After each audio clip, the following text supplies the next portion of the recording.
messieurs les invités, mesdames, messieurs les journalistes, les collaborateurs de l'université virtuelle, je voudrais tout d'abord vous présenter les excuses pour ce retard dans le démarrage de cette conférence de presse. Je pense que vous en saurez, nous avons pas nous maintenir long.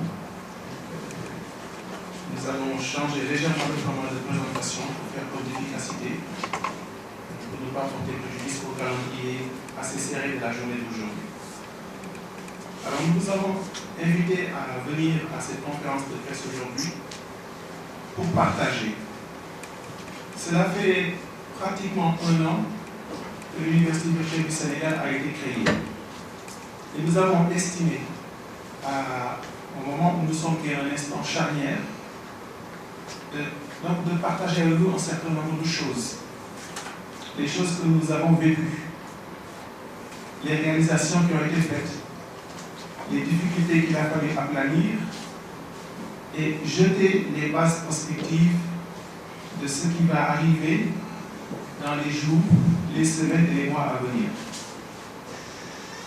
Cette conférence de presse, en tout cas dans la partie présentation préliminaire, sera assez originale. Nous avons l'ambition de parler du concept UVS, de ce qui est en train d'être fait, mais nous avons aussi l'ambition de toucher du doigt un certain nombre de choses qui aujourd'hui, aux yeux du grand public et même des professionnels de l'information que vous êtes, ne sont pas forcément aussi évidentes qu'on le croit. Je vais quand même rappeler un certain nombre de choses qui ont conduit à la création de l'Université virtuelle du Sénégal. Il faut savoir que l'Université virtuelle du Sénégal est une université entièrement publique. Elle a été créée par décret présidentiel en date du 23 septembre 2013. La création de cette université virtuelle est en fait une mise en œuvre des décisions du Conseil présidentiel selon cette le monde de l'université sénégalaise depuis un certain nombre d'années. L'objectif de l'université virtuelle sénégalaise participe de l'élargissement de l'accès à l'enseignement supérieur. On le sait, l'enseignement supérieur vit une crise de croissance. Un autre objectif, c'est de mettre les technologies de l'information et de la communication au service du développement, de l'enseignement, de la formation et de la recherche. Enfin, une des ambitions aussi consiste à apporter un certain nombre de réformes qui seront salutaires au système de formation sénégalais. Il me paraît intéressant, avant de parler de l'US à proprement parler, de dire quels sont, de notre point de vue, les impacts que nous attendons de notre institution. Il est clair que les conditions dans lesquelles l'université a été mise au monde répondent à une urgence, celle de prendre en charge le nombre croissant de jeunes bacheliers qui viennent du monde de l'éducation nationale. L'autre objectif, c'est de réduire les inégalités face à l'accès.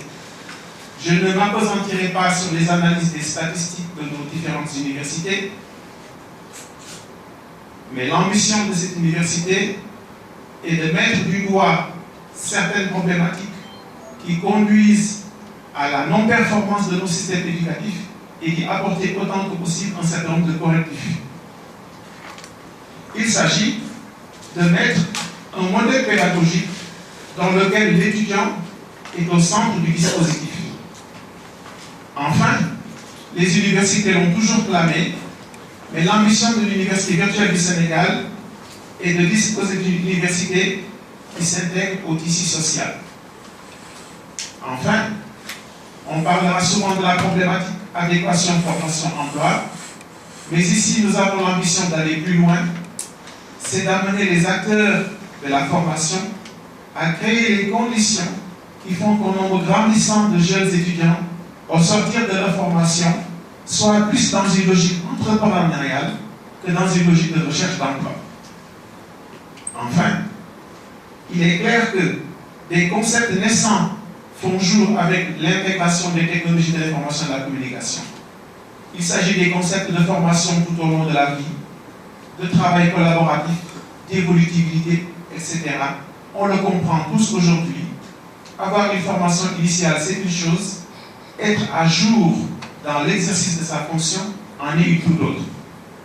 Bref, il s'agit pour nous de rendre réel le concept de la formation pour tous.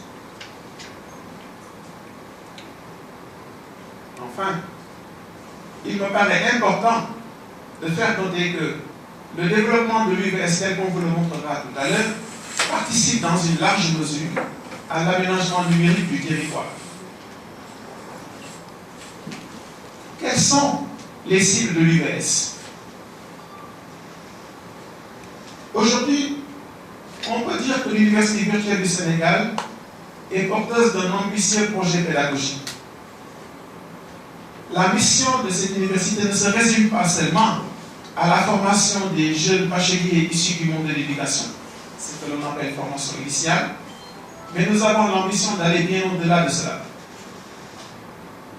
Nous pensons que notre université est une université dans laquelle les dames trouveront un modèle d'enseignement qui prend en charge les contraintes liées à leur situation.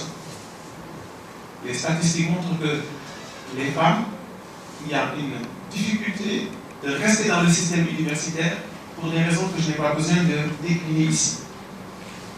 Les personnes à mobilité réduite ou qui sont dans l'impossibilité de suivre des enseignements ont une opportunité. Dans le même lot, tous les professionnels en activité qui sont fixés sur des positions de travail trouveront dans notre université une planche de salut.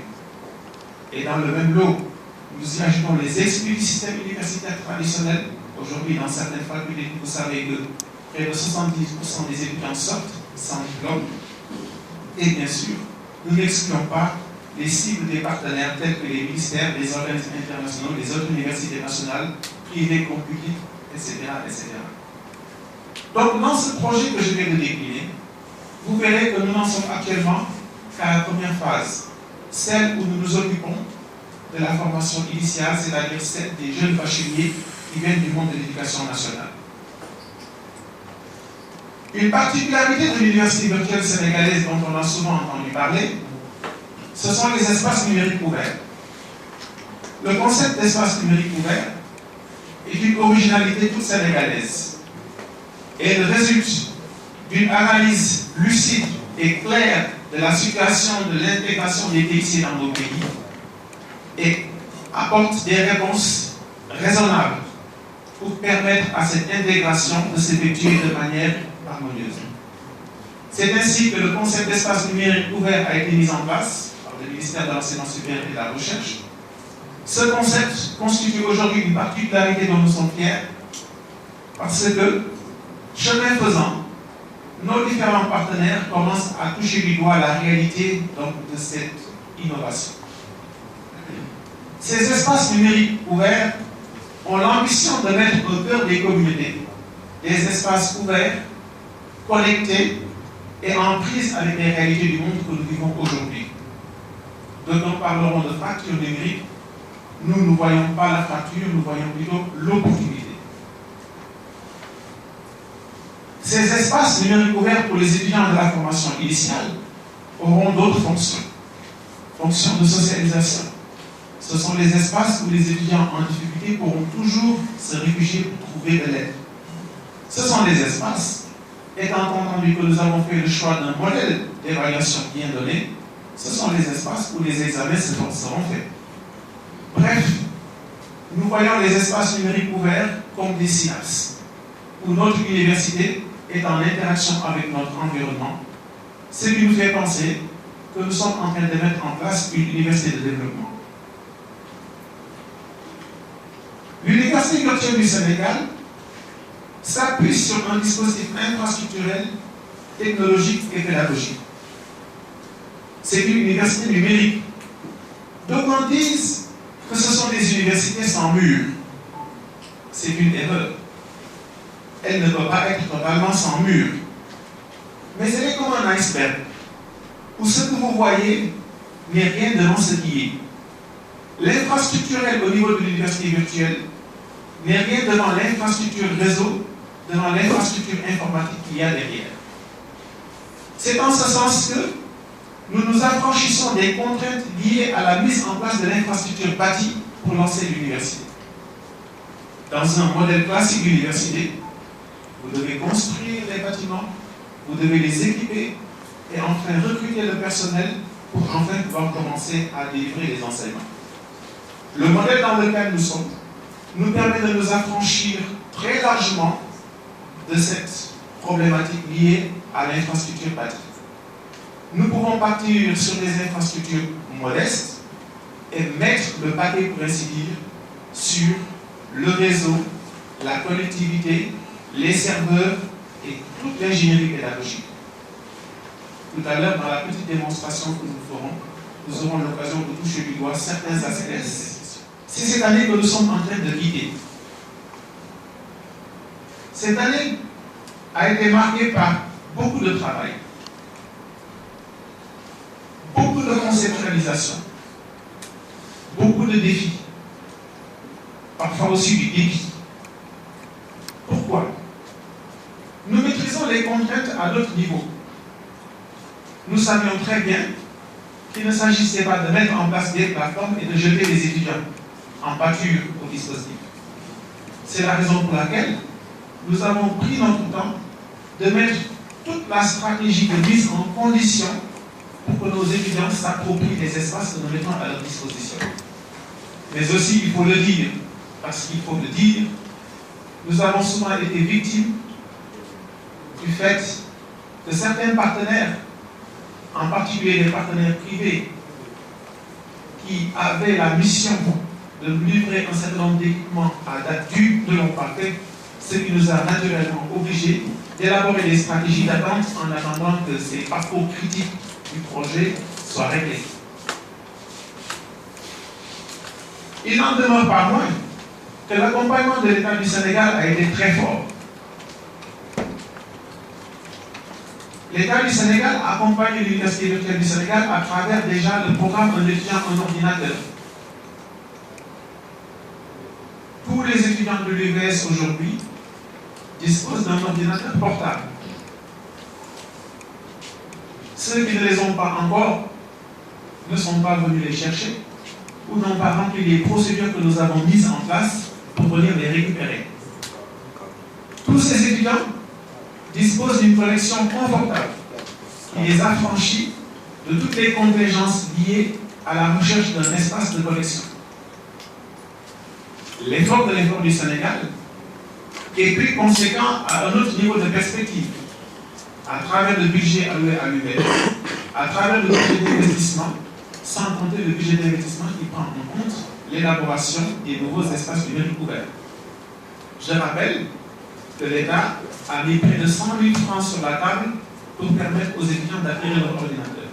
Non compte tenu du fait que les prestations de type formalité douanière et TVA n'ont pas été perçues sur ces éléments. L'accompagnement se situe à plusieurs niveaux. Mais il me paraît intéressant de rappeler aussi que l'UVS a fait preuve de solidarité. On sait que cette année, il y a eu des innovations. Certains étudiants ont été forclos, comme on dit, du fait de n'avoir pas pris le train en marche de la majorité de leurs camarades. Ils se sont retrouvés exclus du système universitaire.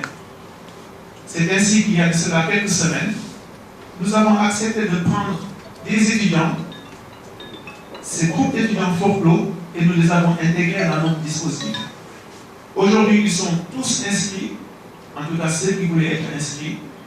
Ils sont en train de récupérer leurs ordinateurs et leurs clés, et nous les avons attendus pour pouvoir démarrer. Bien sûr, dans un format d'université classique, où les cours démarrent dans un amphi, même s'il s'agit de 4, 5 ou 6 semaines, il n'est pas envisageable de permettre à des gens qui arrivent avec un cycle en retard de pouvoir prendre le train en marche. Et là, on pose déjà du doigt la flexibilité du dispositif dans lequel nous sommes. je crois qu'il est intéressant que nous partagions quelques petites statistiques.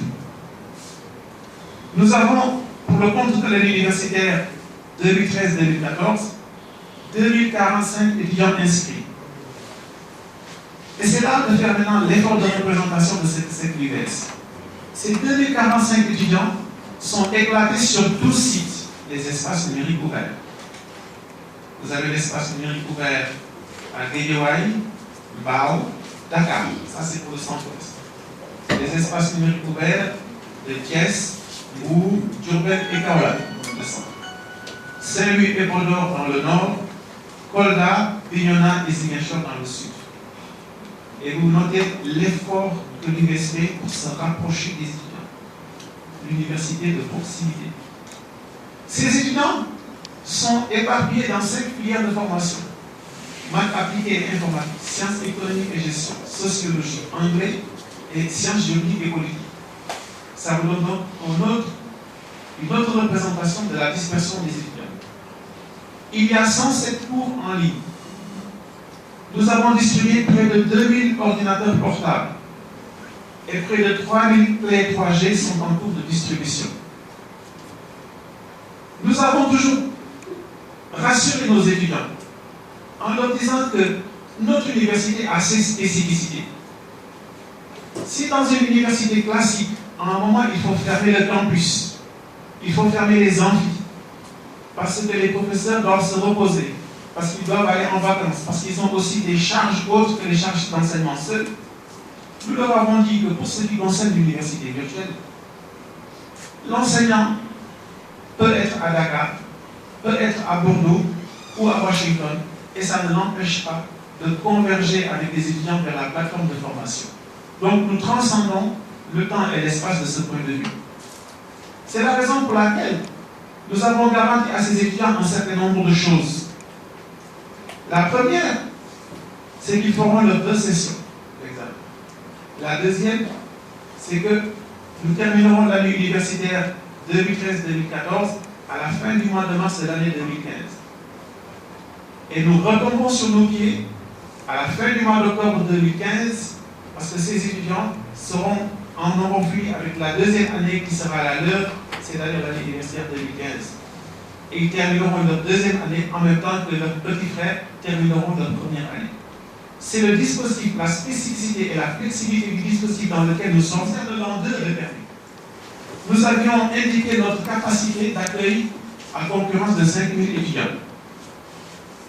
La première liste a été ventilée par Campus-N. 5000 étudiants ont été ventilés à l'UVS. À l'heure où je vous parle, exactement 4016 étudiants se sont acquittés de leurs frais d'inscription. Ce qui nous porte à un niveau de paiement des frais d'inscription de près de 80%, c'est-à-dire 6% mieux que l'année passée. D'autre part, nous ouvrons dès le 6 novembre les inscriptions administratives et un certain nombre de choses ont été faites. Nous avons, pour ainsi dire, sécurisé les 5000 ordinateurs portables de nos étudiants et les 5000 clés dont ils auront besoin. Donc, compte tenu maintenant du dispositif d'accueil qui va progressivement monter en puissance au niveau des démos. C'est cette vision de l'université virtuelle que j'aimerais partager avec vous. Et je vais vous demander de m'accorder juste quelques instants pour toucher du doigt la réalité de l'université virtuelle telle que nous la vivons depuis les mois. L'université virtuelle est un étudiant avec lequel nous établissons un contact direct. Il n'y a pas d'intermédiaire entre l'administration et l'étudiant. L'étudiant dispose d'un système d'information qui lui permet d'avoir une information taillée sur mesure. J'ai payé mes frais d'inscription. Est-ce que l'université les a reçus? Oui. Quel est mon héros de rattachement? Le voici. Quelle est la prochaine étape? C'est celle-là. Où est-ce que je dois aller? C'est là-bas. Est-ce que je suis boursier? Oui. Quand est-ce que ma bourse sera payée? Elle sera payée à quelle date? Bien sûr, quand on n'a pas l'information, on ne la donne pas. C'est vrai qu'au Sénégal, on veut toujours avoir des dates et des réponses, mais parfois il n'y a pas de date et de réponse. Et quand il n'y en a pas, il faut attendre parce que ce sont des processus hors contrôle. C'est extrêmement important de le dire. Je suis un étudiant de l'UVS de la cohorte 2014-2015. Je peux regarder un certain nombre de choses qui nous concernent directement. Par exemple, quel est mon niveau de rattachement? L'étudiant doit tout simplement décliner son identité auprès du système d'information.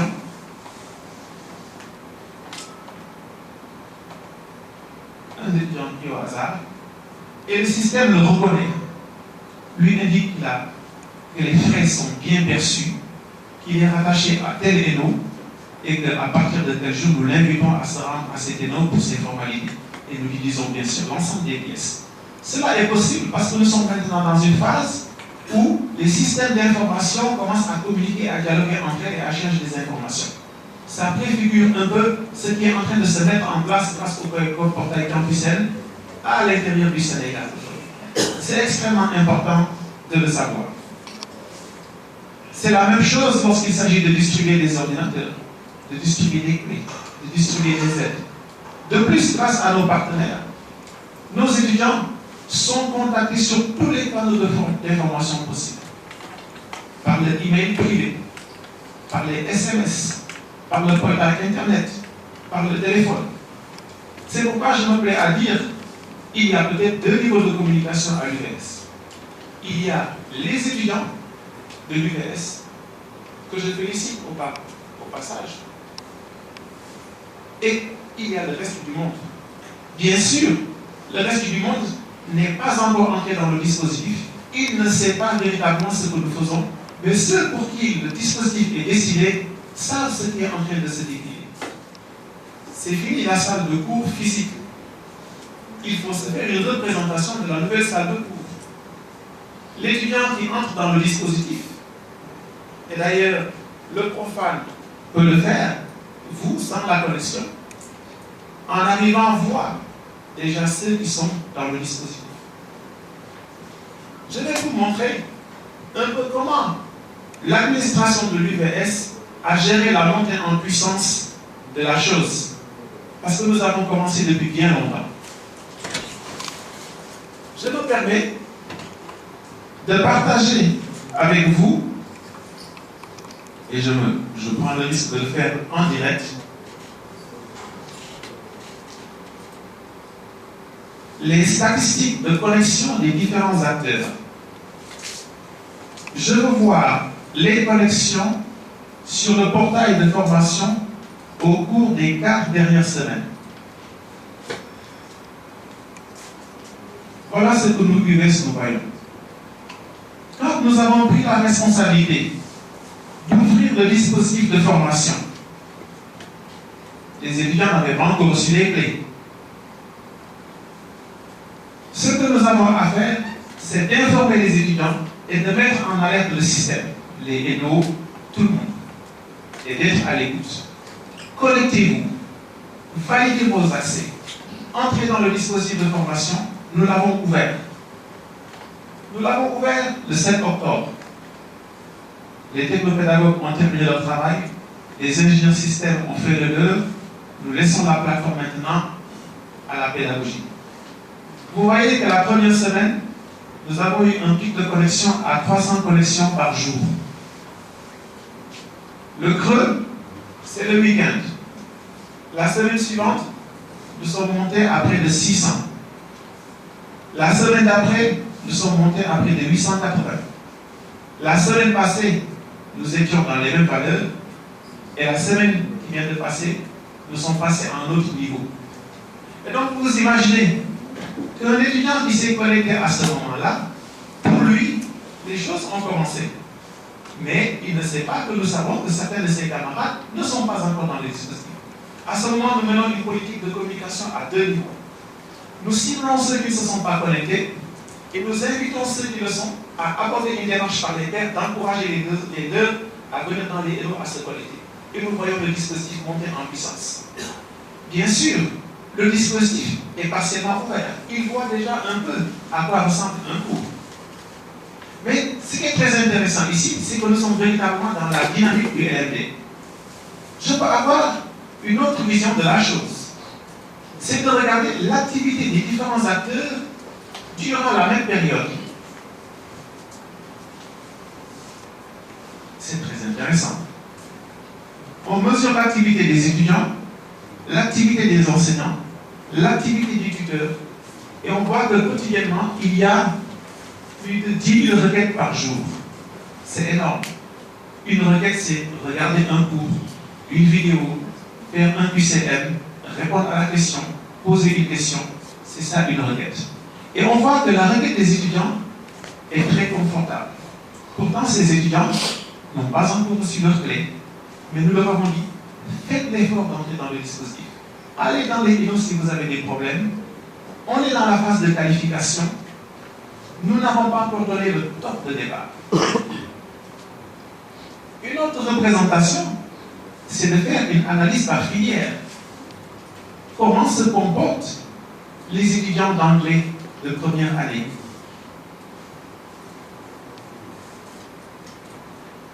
Et là encore, c'est un instrument de gouvernance qui nous permet de prendre les bonnes décisions.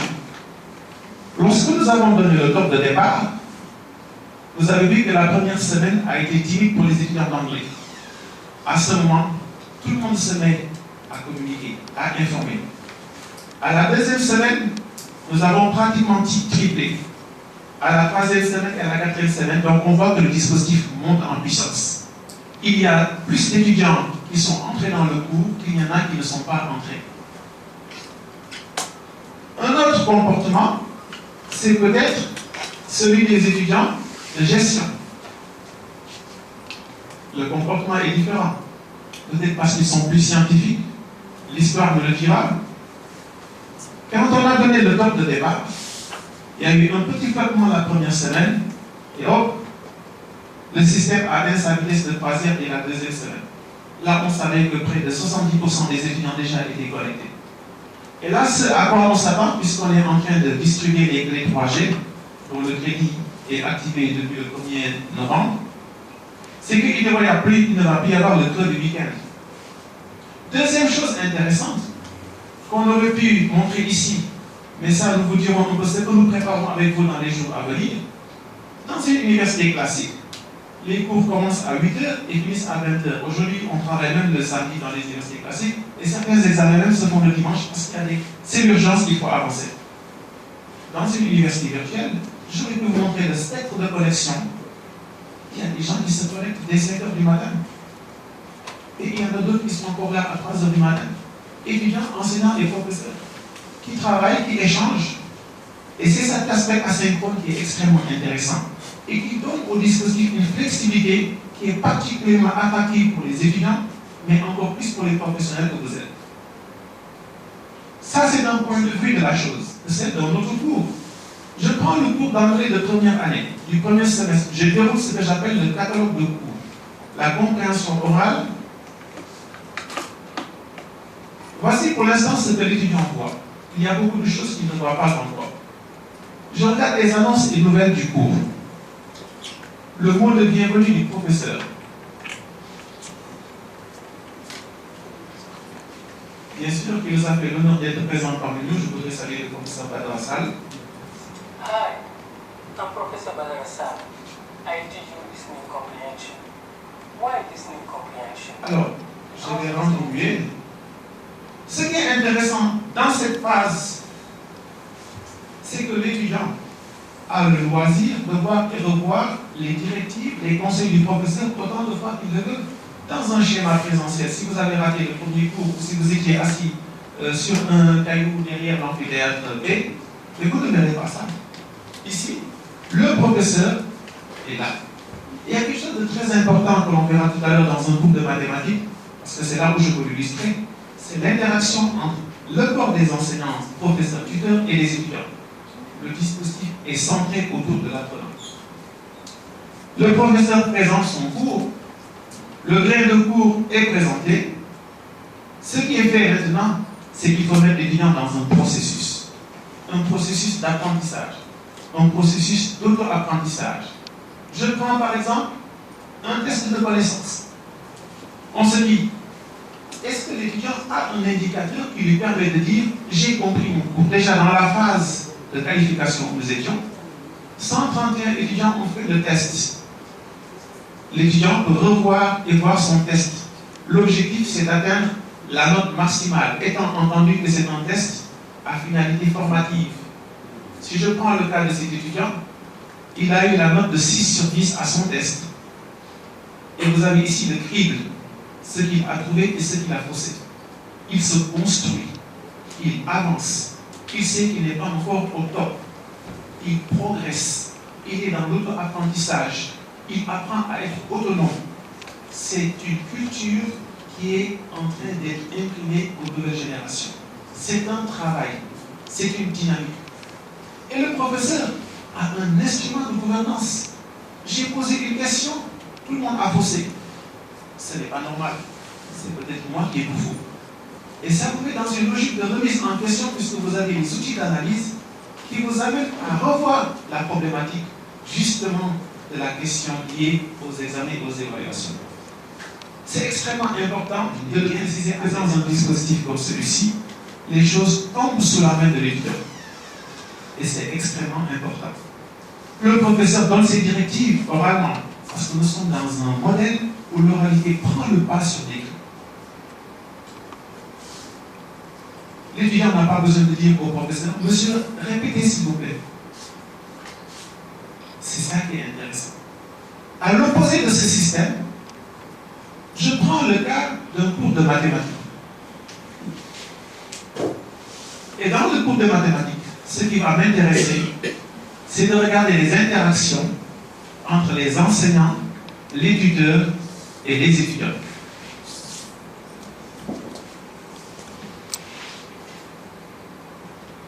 Je regarde par exemple ce que nous appelons le forum de partage.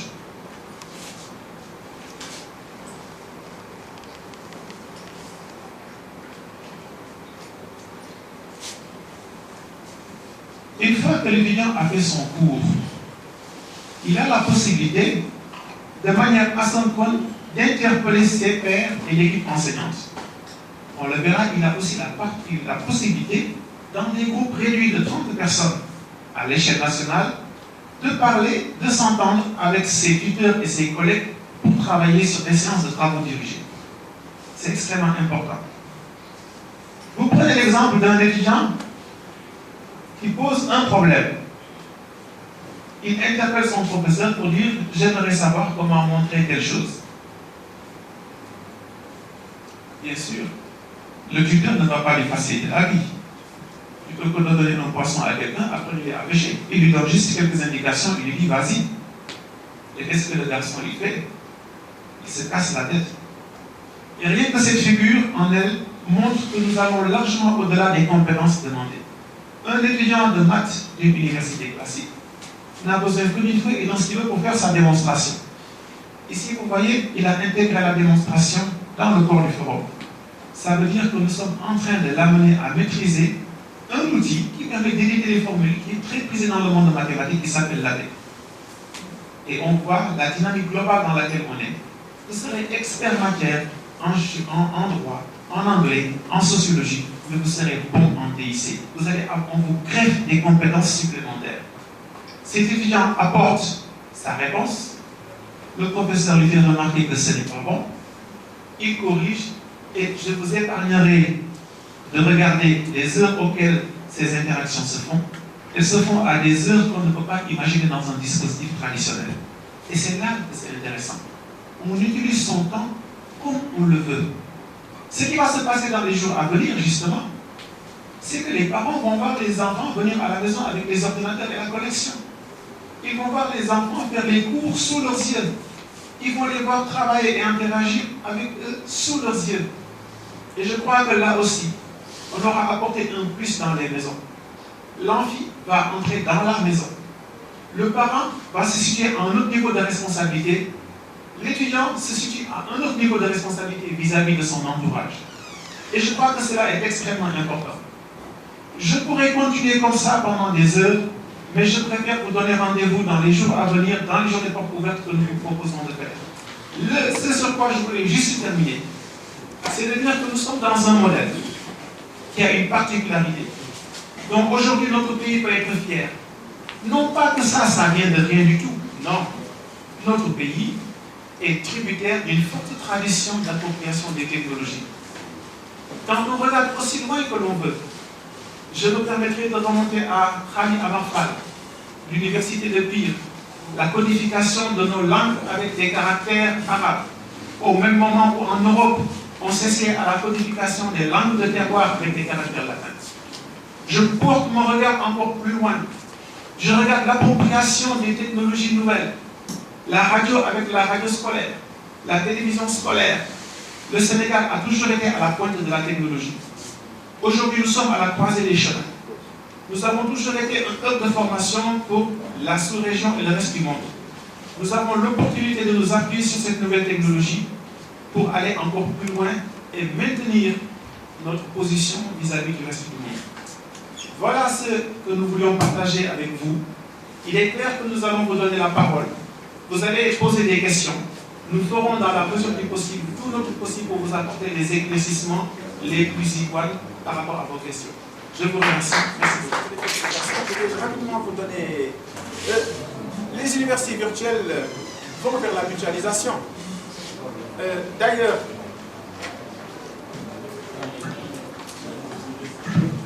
voilà, ça marche. D'ailleurs, tout à l'heure, je vous ai montré une image où vous aviez les technopédagogues qui étaient face aux enseignants. Et nous étions très contents de nous. Parce qu'il y avait des sociologues face à des mathématiciens qui étaient côte à côte à des professeurs d'anglais, etc. Il y avait des responsables dans toutes ces 5 filières. Mais en plus de cela, il y avait des gens des différentes universités. C'est-à-dire que ce projet est un projet fédérateur. Il amène toutes ces communautés à travailler main dans la main et ensemble. Et ça, c'est extrêmement important.